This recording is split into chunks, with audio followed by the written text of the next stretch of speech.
जय शिवराय मित्रांनो, मी Somnath Gadekar corporate farmer या YouTube चॅनलवरती आपलं पुन्हा एकदा सहर्ष असं स्वागत करतो. मित्रांनो, मागच्या व्हिडिओमध्ये आपण बघितलेलं आहे की मी जो मुक्त संचार कुक्कुटपालनाचा जो सेटअप तयार केलेला आहे तो मी तुम्हाला सर्व पद्धतीने बघून दाखवलेला आहे की मी कोणत्या पद्धतीने कसा सेटअप केलेला आहे, कशा पद्धतीने कोंबड्यांचं नियोजन तिथं केलेलं आहे, तिथं भांडे कसल्या प्रकारचे टाकलेले आहेत, हे सर्व तुम्हाला मी तिथं दाखवलेलं आहे. तर आजचा जो व्हिडिओ आहे हा प्रामुख्याने खूप महत्त्वाचा व्हिडिओ आहे. या व्हिडिओमध्ये मी तुम्हाला हायड्रोपोनिक सिस्टीम जी आहे ती सिस्टीम माझ्या फार्मवर मी कशी सेटअप केलेली आहे त्याची पूर्ण प्रोसेस, म्हणजे मका घेण्यापासून ते ग्रीन फोडर तयार होण्यापर्यंत सर्व प्रोसेस मी तुम्हाला एक्सप्लेन करणार आहे. त्याच्याबरोबर ते आपण कशा पद्धतीनं सर्वसाधारणपणे सर्व शेतकरी जे आहेत ते ग्रीन फोडर घालून कसे कुठे करतात आणि ते कोंबड्यांना आपण कशा पद्धतीने दिलं पाहिजे या विषयावर आपण पूर्णपणे चर्चा करणार आहोत. तर चला मग मी तुम्हाला पहिली प्रोसेस जी आहे ती मका निवडण्याची आणि मका भिजवण्याची प्रोसेस मी तुम्हाला समजावून सांगतो, जी मी फार्मवर मी यूज करतो.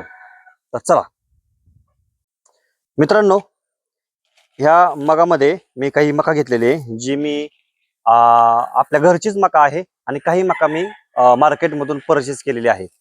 तर ही मका आहे, ही पूर्णपणे म्हणजे मका निवडताना आपण एक 2-4 गोष्टी लक्षात घेतल्या पाहिजेत. पहिली गोष्ट अशी की मका पूर्णपणे वाळलेली पाहिजे, म्हणजे त्याच्यामध्ये ओलसरपणा नसावा, पूर्णपणे वाळलेली असावी. त्याच्यामुळे काय होतं की मका भिजवल्यानंतर त्याचं जर्मिनेशन चांगलं होतं. जर्मिनेशन म्हणजे त्याला अंकुर चांगल्या पद्धतीने फुटतात.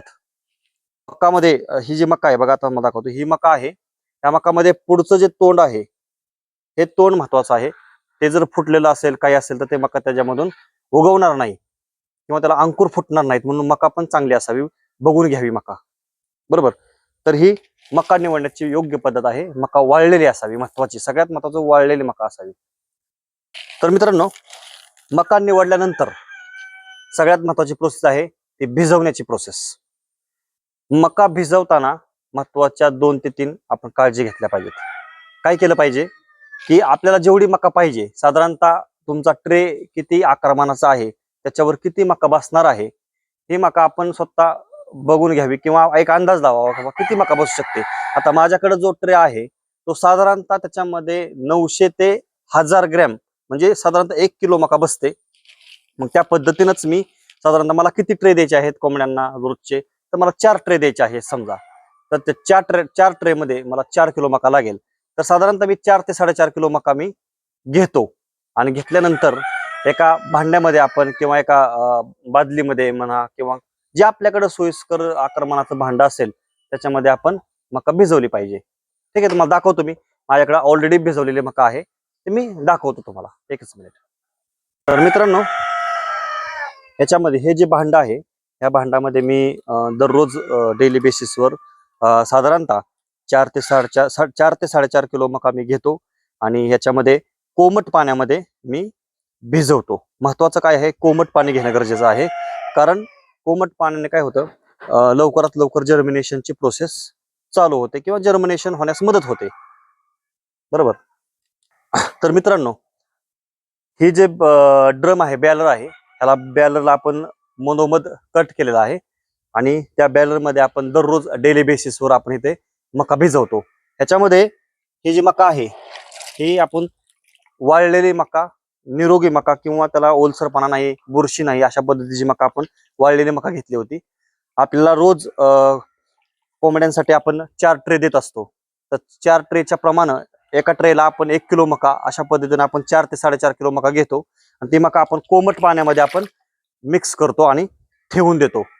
मग ही मका साधारणतः आपण एक 8 ते 10 तासासाठी भिजवत ठेवायची आहे. तर आपण ही भिजवण्याची प्रोसेस आता बघितलेली आहे. तर पहिली प्रोसेस आपण बघितली की मका कशी निवडावी, त्याचे काय बघितलं पाहिजे साधारणतः. दुसरी जी गोष्ट आहे ती मका कशी भिजवावी, कोमट पाण्यामध्ये भिजवावी, आणि ही झाली दुसरी प्रोसेस भिजवण्याची. तिसरी जी प्रोसेस आहे हे मका आपण 8 ते 10 तासानंतर बाहेर काढावी किंवा 24 तासानंतर आपल्या सोयीनुसार, कारण 24 मला रिझल्ट आहे, म्हणजे वैयक्तिक माझा एक्सपिरियन्स मी सांगतो, बाकी मला काही माहित नाही. माझा एक्सपिरियन्स असा आहे की मी 8 ते 10 भिजवतोच, कधी कधी 24 तासापर्यंत पण माझी गेलेली मका आहे, तरी सुद्धा त्याच्यावर काही परिणाम झालेला नाही. म्हणून जी भिजवलेली मका आहे, जर 24 तासापर्यंत गेली तरी काही हरकत नाही. 24 तासानंतर ही मका काढायची आणि एका पोत्यामध्ये, म्हणजे मी जी प्रोसेस फॉलो करतो ते सांगणार आहे साधारणतः. कारण काही जण सांगतात की बाबा खडी घ्यावी लागते, खडीमध्ये आपण पोती हातरावीत, त्याच्यावरती मका, भिजवलेली मका टाकावी आणि त्याच्यावरून 2 पोती टाकल्यानंतर सुद्धा ते होतं ना, काही इश्यू नाहीये, प्रॉब्लेम काहीच नाहीये. पण जी मी प्रोसेस फॉलो करतो ते फक्त सांगणार, कारण मी एक्सपिरियन्स ज्याचा घेतलेला आहे तोच त्याच एक्सपिरियन्सवर मी बोलणार आहे. तर मी काय करतो, ही भिजवलेली मका जी आहे ही साधारणतः पोत्यामध्ये मी भरून ठेवतो 24 तासानंतर किंवा 8 ते 10 तासानंतर संध्याकाळी. सकाळी मी 10 ते 11च्या दरम्यान मी मका भिजवतो आणि रात्री 8, 9 किंवा 10 वाजेपर्यंत ती मका मी भिजवलेली काढतो आणि एक पोत्यामध्ये भरून पॅक करून ठेवून देतो. तर मी तो दाखवतो मी कशी कशी ठेवलेली आहे ती बघा. तर मित्रांनो, ही जागा आहे, या जागेवरती मी डेली बेसिसवर एक साधारणतः मका भिजवल्यानंतर ती मका मी पोत्यामध्ये ठेवून देतो. तर तुम्हाला दाखवतो मी प्रोसेस त्याची पण. तर मित्रांनो, आजची जी मका आहे ती मी साधारणतः माझ्या हायड्रोपोनिक सिस्टमवर ठेवून दिलेली आहे. तर ही कालची मका आहे, काल आपण भिजवून ठेवली होती, आणि ही परवा दिवशी आपण मका आहे, ही परवा दिवशी आपण भिजवून ठेवलेली होती बघा. 1, 2, 3, कधी कधी आपण शिल्लक राहिल्यानंतर आपण टाकतो, पण साधारण 2 तरी ठेवावीत. बघा, ही जी मका आहे त्या पोत्यामध्ये आपण भिजवून टाकलेली मका आहे बघा. साधारणतः याला असे अंकुर यायला लागलेले आहेत बाहेरनं. या पोत्यामध्ये आपण दडपून ठेवतो मका ह्याच्यामध्ये, आणि ही मका आता बघा साधारणतः बघा त्याला अंकुर वगैरे आलेले आहेत. हे मकाला अशी मका आपण अशा पद्धतीनं मका घेतो आणि ठेवतो. ह्याची पण बघा आता एक परवा दिवशी ठेवलेली मका आहे, त्याला अजून अंकुर आलेले नाहीयेत. तर मित्रांनो, सांगायचा मुद्दा असाच आहे की आपण तिसरी प्रोसेस जी आहे ती मका जी आहे ती मका आपण पोत्यामध्ये दडपून ठेवावी. ती साधारणतः 2.5 दिवसापर्यंत मका ठेवावी, कारण 2.5 दिवसापर्यंत त्या मक्याला कोंब वगैरे येतात, आणि ते कोंब आलेली मका आपण स्वच्छ पाण्याने धुवून ट्रेमध्ये ठेवून द्यावी. तिथून पुढे ती खरी प्रोसेस आपण सुरू करतो. तर ठीक आहे, तर हे अशा पद्धतीने आपण मका कोंब येईपर्यंत 2.5 दिवसापर्यंत ठेवतो. पण ते सुद्धा माझ्या ऑब्झर्वेशन नुसार जर सांगायचं झालं तर जसं हवामान आहे त्या पद्धतीनं त्याला दिवस लागतात कोंब येण्यासाठी. जसं की बघा, पूर्ण हिवाळ्याचे दिवस असतील तर साधारणतः कम्प्लिटली 2.5 ते 3 दिवस लागतात. थोडासा गारठा किंवा थंडी कमी आली की तर थोडा दिवस कमी लागतात. आता ज्यावेळेस मी 1 महिन्यापूर्वी सुरू केलेलं होतं त्या टायमिंगमध्ये कम्प्लिटली मला 2.5 ते 3 दिवस लागायचे अंकुर येण्यासाठी. आता थोडी थंडी कमी आहे तर मला साधारणतः 2 दिवस लागतात, जेणेकरून त्याला कोंब वगैरे आलेले दिसतात मला 2 दिवसामध्ये. तर आपण पहिली प्रोसेस बघितली मका निवडण्याची, दुसरी प्रोसेस आपण भिजवण्याची, तिसरी जी आहे ती आंबवण्याची किंवा आपण पोत्यामध्ये दडपून कोंब ठेवण्यासाठी, चौथी प्रोसेस आहे ती कोंब आल्यानंतर ती मका चांगल्या स्वच्छ पाण्याने धुवावीत. कारण धुतल्यानंतर त्याच्यामध्ये जे फंगस असतं किंवा जे घाण पाणी असतं किंवा त्याला जी घाण लागलेली असते हे सगळं स्वच्छ होऊन निघून जाते. आणि स्वच्छ झाल्यानंतर कोंब आलेली मका आपण हा ट्रे आपल्याकडे, हा ट्रे साधारणतः हा 1.5 बाय 2 चा ट्रे, ह्याच्यामध्ये आपण साधारणतः 1 किलो मका बसते बरोबर. 1 किलो मका बसते आणि 1 किलो मका भरलेली असून आपण डायरेक्ट आपण हायड्रोपोनिक सिस्टीमवर ठेवतो. तर तुम्हाला मी हायड्रोपोनिक सिस्टीम मी जी सेटअप केलेलं आहे ते दाखवतो, आणि अजूनही मी वाढवणार आहे तो पण मी दाखवतो. ठीक आहे, तर चला बघूया आपण हे जे मका आहे आपण कशा पद्धतीने आपली वाढलेली आहे, कशा पद्धतीने सेटअप केलेलं आहे ते दाखवतो. तर चला, ही जी आहे ती आपली हायड्रोपोनिक सिस्टीम आहे, तर दाखवतो एकच मिनिट.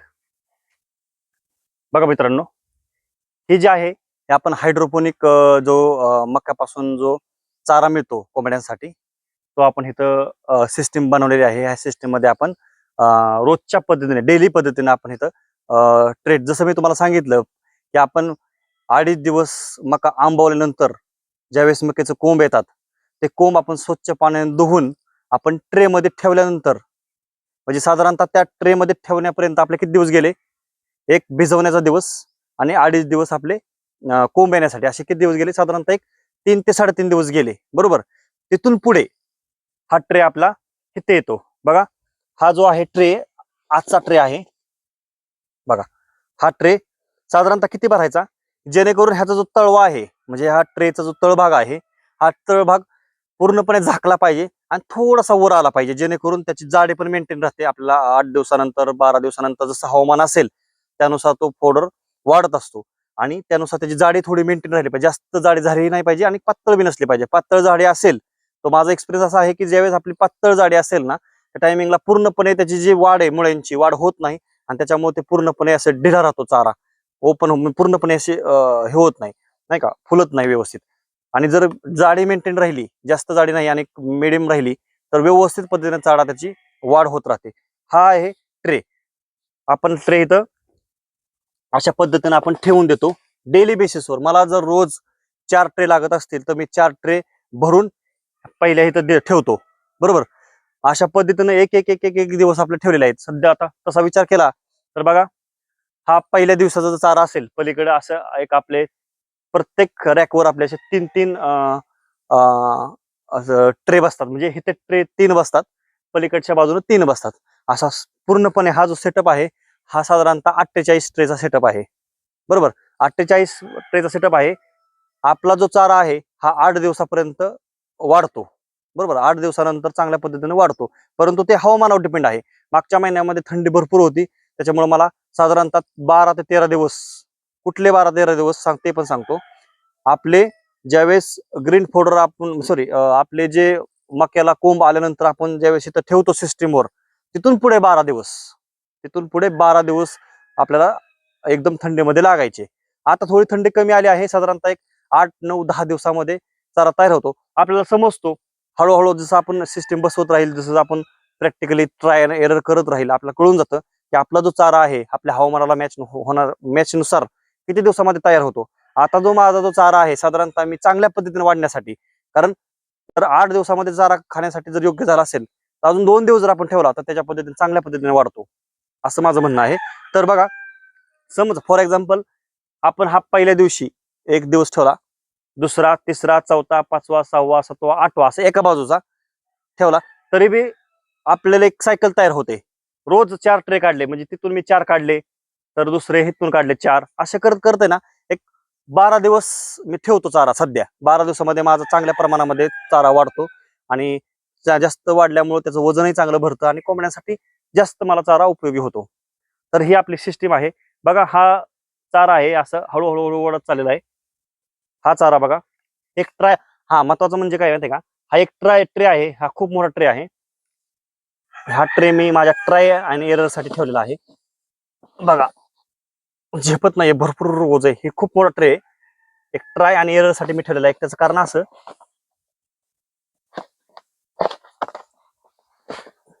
मी बाजूलाच तिथे साधारणतः 300 ट्रेच एक नियोजन करणार आहे, कारण 300 ट्रे गायगुरांसाठी बी उपयोगी पडेल आणि कोंबड्यांसाठी पण उपयोगी पडेल. अशा पद्धतीने मी घरच्या घरीच घरगुती साहित्य वापरून एक हायड्रोपोनिक सिस्टीम उभा करणार आहे, ते तुम्हाला दाखवेलच मी.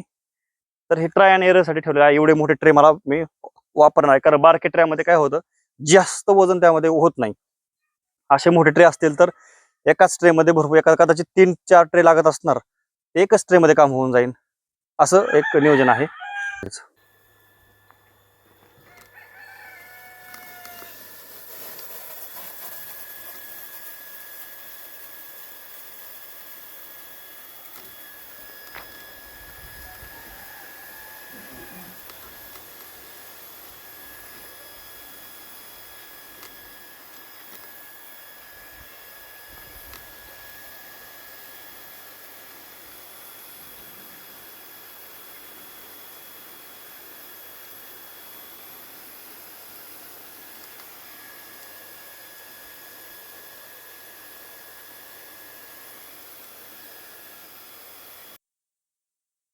तर मी आत्ताच आपण हायड्रोपोनिक सिस्टीम बघितलेली आहे, ज्याच्यामध्ये आपण एक डेली बेसिसवर आपण मका भिजवतो, मका कोंब आणण्यासाठी ठेवतो, त्यानंतर ट्रेमध्ये ठेवतो.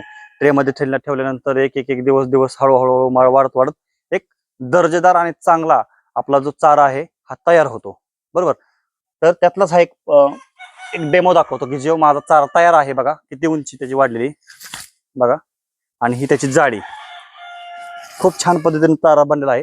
हा चारा साधारणतः कमीत कमी एक 7 ते 8 किलोचा चारा असेल, एवढा चारा आहे बघा. एकदा दाखवतो.